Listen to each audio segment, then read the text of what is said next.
My name is Collins Abinoro Aporode, and I'm an artist.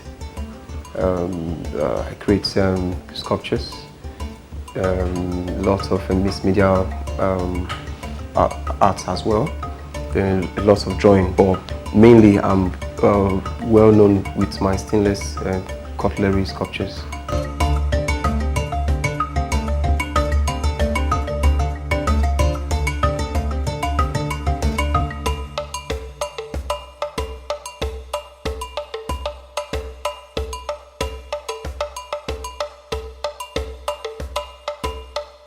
Well, professionally, I graduated 2012, and I immediately graduated. I started out into full-time studio practice because I've actually made up my mind from an early age what I wanted, and it wasn't difficult finding my feet or making the decision on where to begin, on how to start, or what I wanted.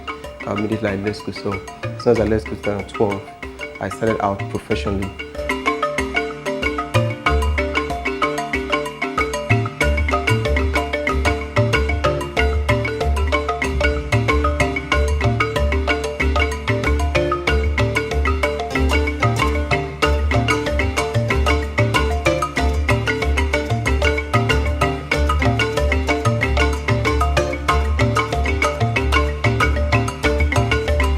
My stainless spoon sculptures, I actually started, my first piece was made in 2011 as a student in one of my exploratory courses, metal constructions.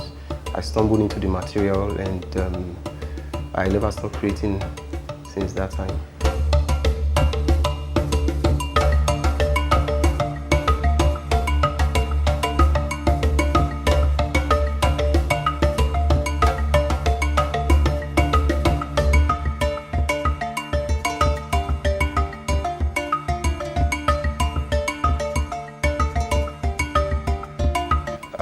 As a child, I'm fascinated by life, the beauty of life, the beauty of creations, birds. I grew up in a rural environment, so I was largely inspired by the rural life. You know, we used to do a lot of bird hunting as a child. And I guess that started out my passion and interest in creating a lot of bird sculptures earlier on. I still do a lot of them till now anyway. To have evolved into more engaging pieces in terms of conceptualization and material usage and all that. But so I guess my interest in the things that happens around me, my environments, natural phenomena, politics and all of that are part of the things that made up my interest in art. And of course, family life were part of the things that inspires everything I do.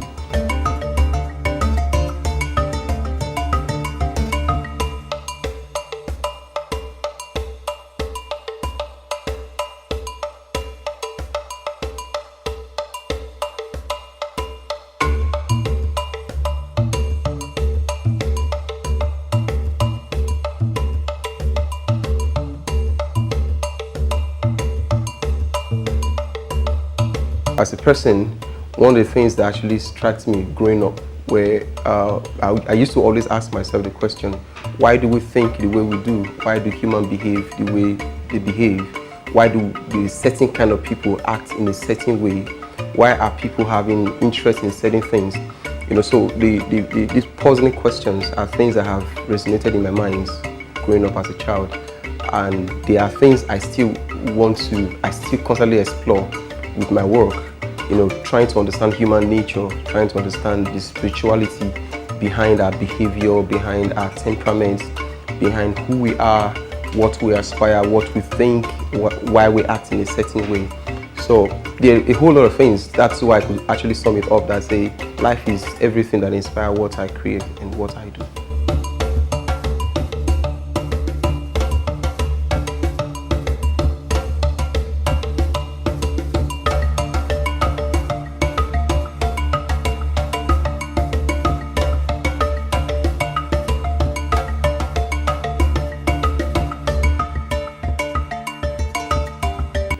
Growing up, the only art I think I saw earlier on were pieces of beaded clothing that were made by my mother.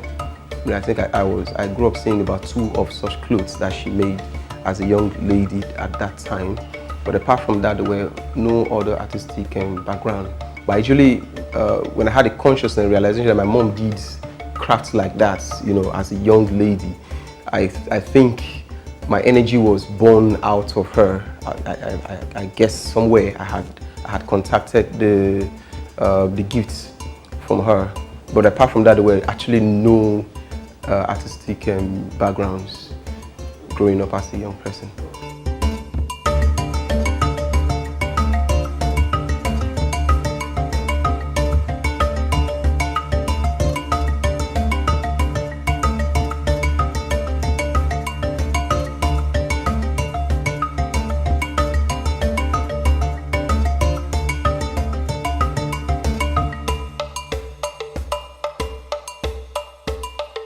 Basic challenges when I started art were, I'm a sculptor. As a sculptor, it's a bit more complex or a little bit more difficult for the sculptors to begin their career because they need a little bit more complex space, secluded space to be able to create whatever they want to create, especially as metal sculptors. The painters could actually make do with a small room, or a metal sculptor would require a secluded environment because of the hazardous nature of the materials, machines that they work with. So one of the basic challenges that I had was getting a studio space was a huge challenge for me, but nature has a way of always making things happen. I found help somehow by meeting some older friends who were able to guide me to introduce me to 1 or 2 persons that assisted me out to use a studio when I moved into Lagos, especially, Then the second challenge I faced were fun. I had lots of materials that I want to explore, a lot of ideas that I want to work on, but having funding was a major challenge. But when you have dreams, you always will find a way around to make use of every opportunity or access to materials that you can find at that point in time. So I scaled through those early stages, and I've kept evolving.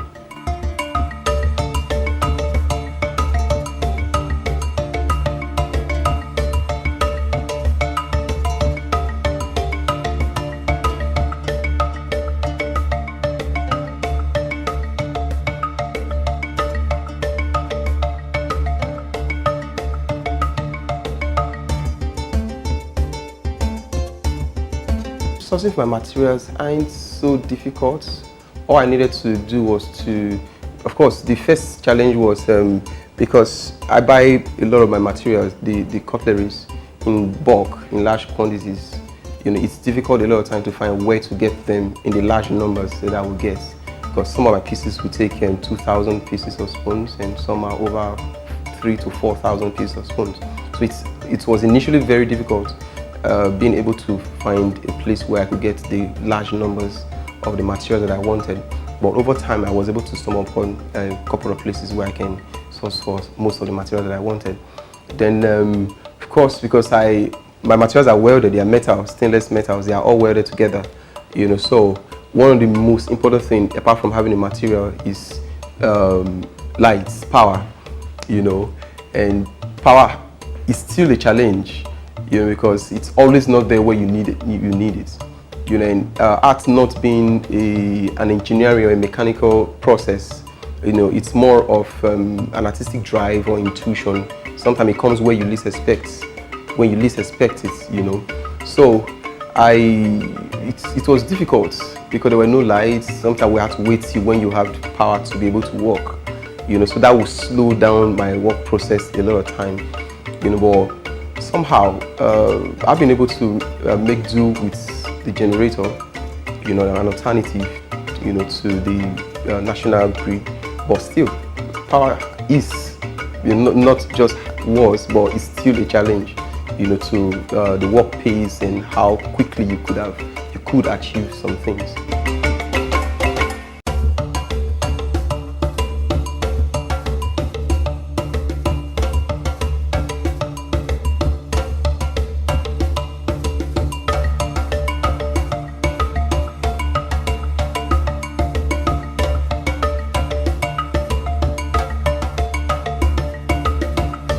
the only thing I can always say to the system is get the system working, you know. And I usually would believe that why some persons will believe that young people or Nigerian youth are lazy, but I've looked around me. I'm a young person. I look around me a lot of time, and I don't find anybody that is lazy. I only find people that are limited, whose hands are tied. They want to do things, they want to get things done, but their hands are kind of tied. Same people whom are supposed to be lazy leave this environment and they become something else. They are transformed, you know. So it's not the young people that have the problem.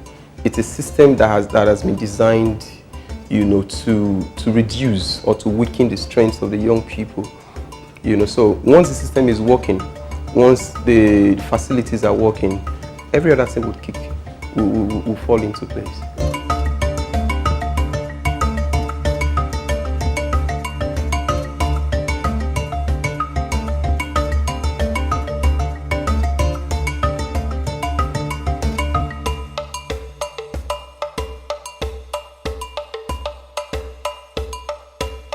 My smallest pieces will take 3 weeks. Some pieces will take 3 weeks. There are some that takes up to 2 months, 3 months. I've had a piece that ran through a period of almost about 7 months, depending on the complexity of the piece. You know, not just the practical work, the studio work, but there are a lot of thought processes that goes most time before the work is done. Because it's one thing to create a beautiful bird, but it's another thing to be able to evoke into that piece what people can connect with, you know, because art is not just the visual representation of an image, but it's about passing out messages. It's about encoding messages into these pieces that people can connect with.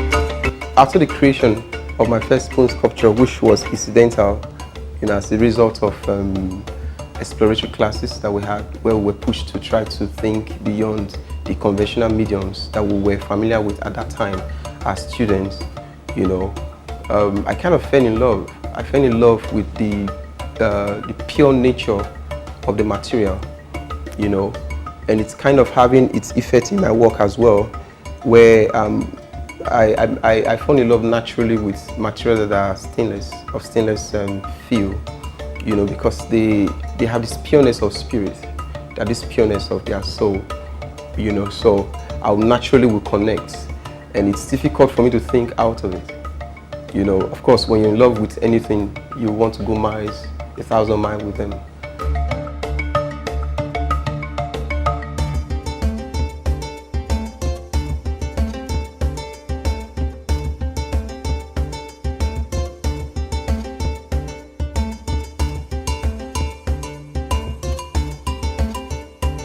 I'm a highly visual person, highly pictorial person. And every day of my life is lived flipping through pictures, either hard copies or mentally, you know. And because it's become a thing that is embedded into my soul, it's difficult not to live any moment without having a flash of informations. I call them flash of informations because they are materials that constantly will come into my memories. Some can be visible, almost visible sometimes to me, you know. And because it's something that I constantly think about, when I look at my visual concepts or ideas, you know, I can almost literally see my materials on the sketches, on these ideas. I can almost literally see it, you know. And when I work, it's almost, I literally will see how the material should be manipulated. I literally will see it. I could feel it on my hands. I hold my materials and it almost tells me what to do. You know, how to twist, how to manipulate. You know, how to create a bend or create a movement or a form. You know, so it's something that you know, life is an embodiment of energy. You know, and whatsoever that will make a part of us, that we receive into us. You know, we exchange informations, So I've been able to create that sort of network, that connection between myself and the material, that I can literally create anything with it.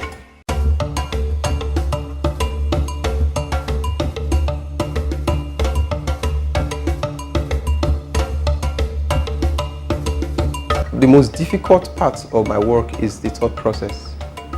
The creative process right now, it's really not difficult. What I see in my process when I begin to transform from the mental picture into a visual picture are basic challenges. Basic challenges which can be sorted out with a little bit of your technical know-how.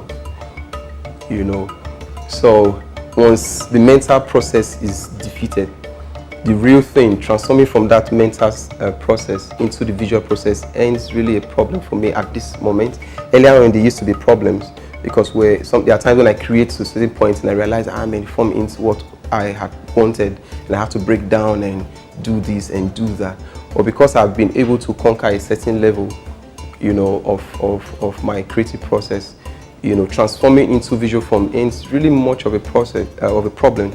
My dealings at the moment is being able to create a stronger mental picture of my work, being able to create art that will speak more to people, that will connect more to people, that would say the right things, that people will see and kind of connect stronger with them.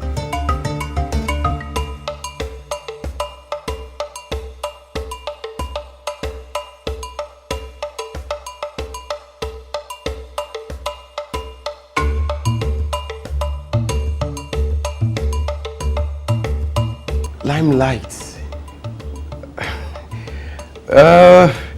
I'm really not at my peak. I've not hit the level that I want, because I'm constantly pushing myself. The world is an open place now, so you cannot be limited to what you see around you. I'm just this one person that is never satisfied with myself. I could achieve a feat today, and I open my eyes, I close my eyes and open them again, and it's like I've not done much, I've not done anything. And there's still so much I want to achieve. So I think I've done a lot, I've achieved so much. I've been able to set new standard for people, for artists, for creative people, and challenge a lot of people. But I've still not hit the level that I want to hit. I still crave to be, if you're counting artists in the world, I still want to be counted among the top 10. I still want to be top in Africa. Still want to be able to push the stories of Africa into the global scene. So there's still so much, that I want to do.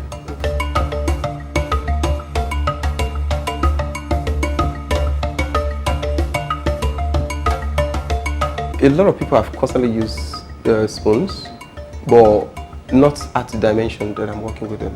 I think it's basically breaking barriers and creating new design patterns with the material.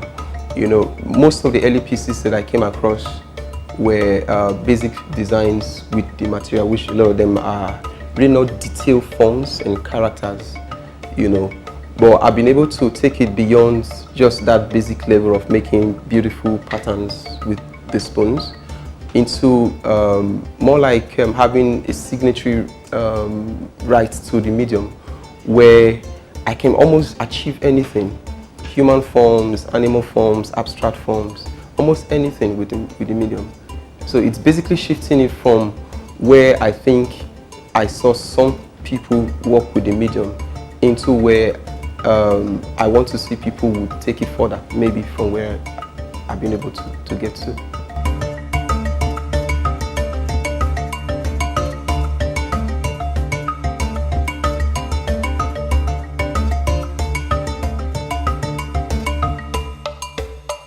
Currently, there's massive interest in my work. One of the challenges that I faced growing up as a young person when I made the choice to want to do art were the questions from my parents about if I would be able to make a living with art. But I have a family. I run a studio. I do stuffs.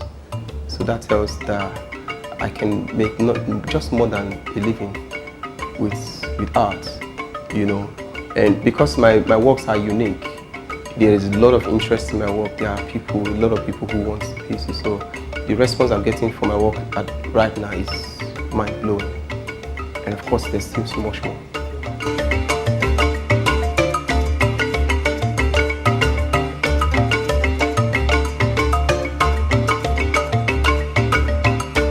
Basically, at the beginning of my career, I actually could not cope dealing with galleries at the start of my career. So I relied massively on social media to expose my work. You know, and from there I've been able to connect with a large audience, you know, from people not just from Nigeria but outside the shores of Nigeria. So social media was a major tool to getting exposure, you know, and of course meeting people one-on-one, and there are people who will see my stuff on different spaces and they will connect and place a call through. There are people who will recommend, you know, my work, having had an experience before, you know. So, but one of the major tools that brought me into good light was social media.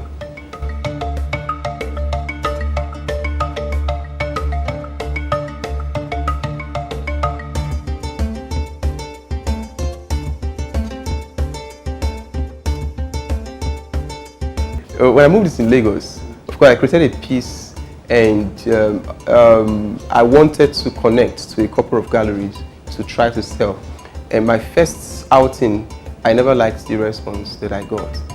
You know, I am passionate about what I do, you know, and one of the first things I look out for is not just to buy the art, but to be able to create a dream with it. I want to do stuff with people that can push me beyond my limits. People who are able to dream, that share bigger vision from what I do and for me than I think, never less than my own dream, you know. So I actually didn't feel comfortable with the experience, the first outing. And there that day, I made the decision never to take my work out again, to try to sell in a gallery, you know. And I think it was the beginning of good things for me. I think it was the right choice for me, though it was, I went through tough time because I was new in town, and I never had any client base at that point in time. So it was difficult, you know, selling. Clients weren't coming because I wasn't known at all. And of course I had bills to pay. But somehow, now I look back and I'm happy that I made that choice, that decision that day, you know. And that has also helped a lot to create a sort of, my works are rare to come across. You hardly go to certain places and find my work in lots of galleries. And I've come to realize that people like it when they are rare, but you always can find them everywhere.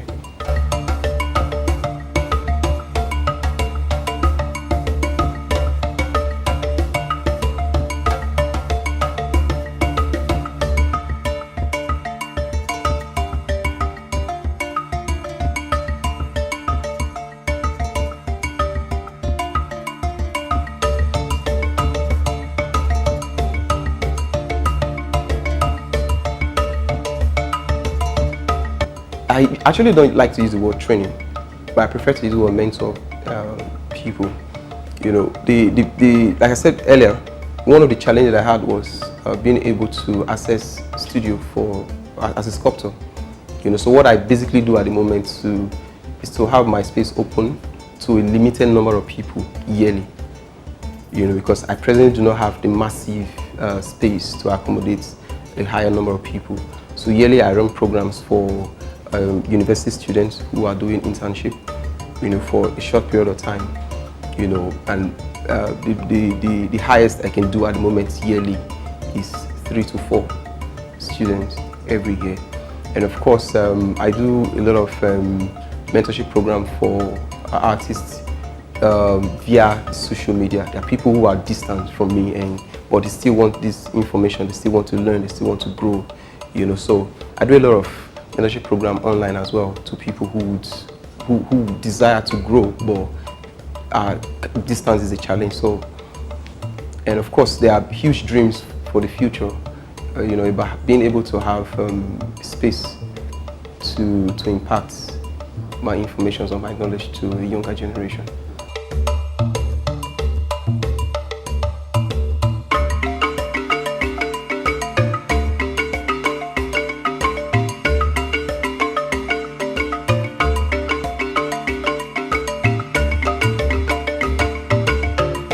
One of the images that is strongly in my mind,